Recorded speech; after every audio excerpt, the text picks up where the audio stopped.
Ladies and gentlemen, my name's Paul. Hopefully you're having an amazing day. Well, we finally have a great benchmark for Intel's Xe line of graphics cards. The Flagship has had its results leaked online, and they are looking to be very impressive indeed. We'll get right into it after the message from this video's sponsor. If you're running a copy of Windows 10 which isn't activated, of course, not only do you have to worry about the missing customization options, but there's also that annoying Windows desktop watermark reminding you to activate. Today's video is sponsored by WhoKeys.com, and they have an excellent price on Windows 10 Professional as well as home keys. Yeah, and they also of course sell games. I've bought a few Windows 10 keys with my own personal account to test everything was legit and worked in preparation for this sponsored video. You can pick up one of their keys for 25% off using the coupon code RGT in the checkout.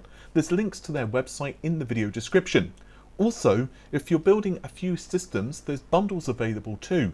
Again, you can check out WhoKeys.com and use the coupon code RGT for 25% off the listed Windows 10 key prices. So as I led with, this is the flagship model of Intel's lineup, and it does seem that it's 512 execution units, 4096 cores, which is, again, what's been rumored for some time. The clock frequency of the core, though, is just 2.1 gigahertz, so it's possible these are not final clock frequencies, as the rumor is that they're much higher than this, around 2.3, 2.5 gigahertz is what I was personally hearing. Or it's possible that this is just the base frequency, which obviously could also be another reason. There is also a slight chance it's not being read correctly. Furthermore, there is just 12.8 gigabytes of memory which is being detected, which is obviously not exactly accurate. We believe these cards actually have 16 gigabytes of memory, which is GDDR6, and that's on a 256-bit memory bus. It'll be very interesting actually to do benchmarks of these cards and just see how memory bandwidth starved they are, if at all. It'll be very curious to see what happens if you increase the clock frequency of the memory versus the core, or vice versa.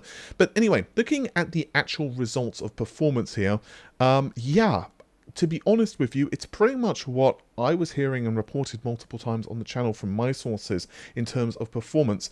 Basically, RTX 3070 Ti levels.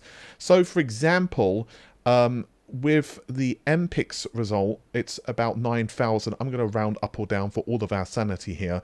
And this is actually a little bit higher, about 7-ish% higher than the Nvidia offering, which is around 8,300.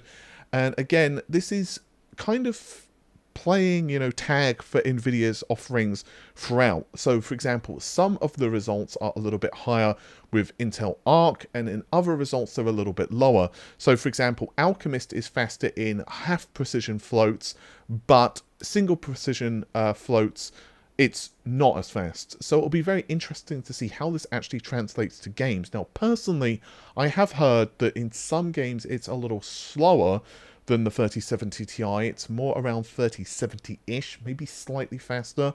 And in other games, obviously, well, again, about as fast as the Ti. Ray tracing performance, though, is an interesting one, and it will be very interesting to me how it performs, because ray tracing, Nvidia themselves are the ones that are really heavily pushing this. Obviously, compared to AMD, Nvidia have quite an advantage in ray tracing performance.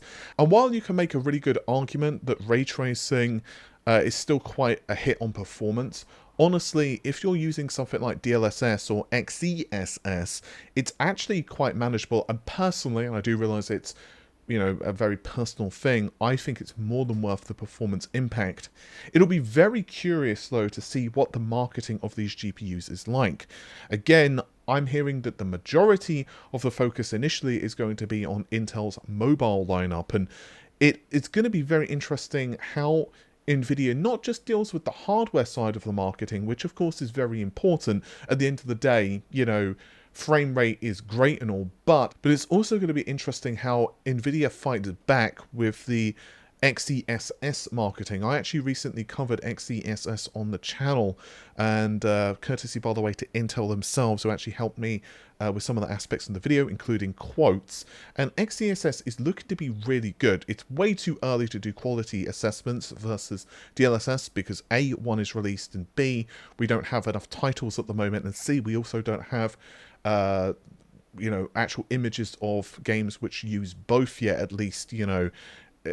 Basically, we need to see a lot more of XeSS in action, but given the fact that it does run on, of course, Intel's own hardware, but also competitor hardware, admittedly not with such fast instructions, but even so, I suspect Nvidia are going to be really boisterous with DLSS, and I have mentioned before that DLSS 3 is apparently a really big leap over DLSS 2, and I'm still hearing that both DLSS 3 as well as FSR 2 are in development. Basically, what I'm trying to tell you guys is that there's going to be a lot of interesting stuff over the next year or so, I suspect, in graphics. At the end of the day, though, Nvidia are still going to have a raw performance advantage, as well as AMD, over Intel's first range of cards.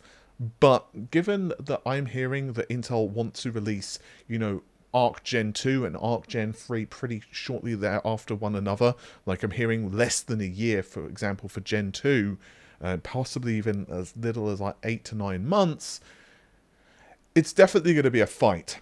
And now from Intel to, well, Nvidia, as there's a very interesting update from Nvidia themselves, and this concerns the Nvidia GSP, or GPU System Processor.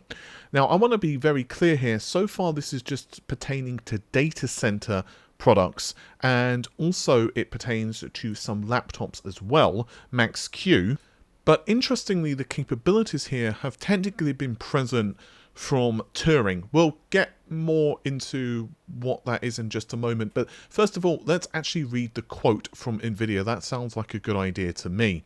Some GPUs include a GPU system processor, GSP, which can be used to offload GPU initialization and management tasks. This processor is driven by the firmware, I won't read out that.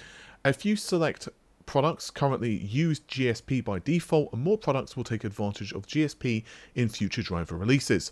Offloading tasks which are traditionally performed by the driver on the CPU can improve performance due to lower latency access to GPU hardware internals. End quote.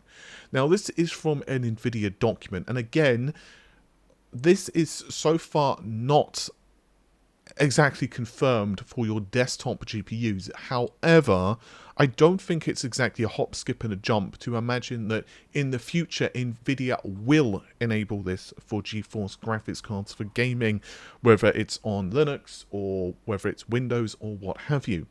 I also want to be pretty clear as well that while they are mentioning drivers here and software, this is actually technically speaking a hardware block which is on the GPU.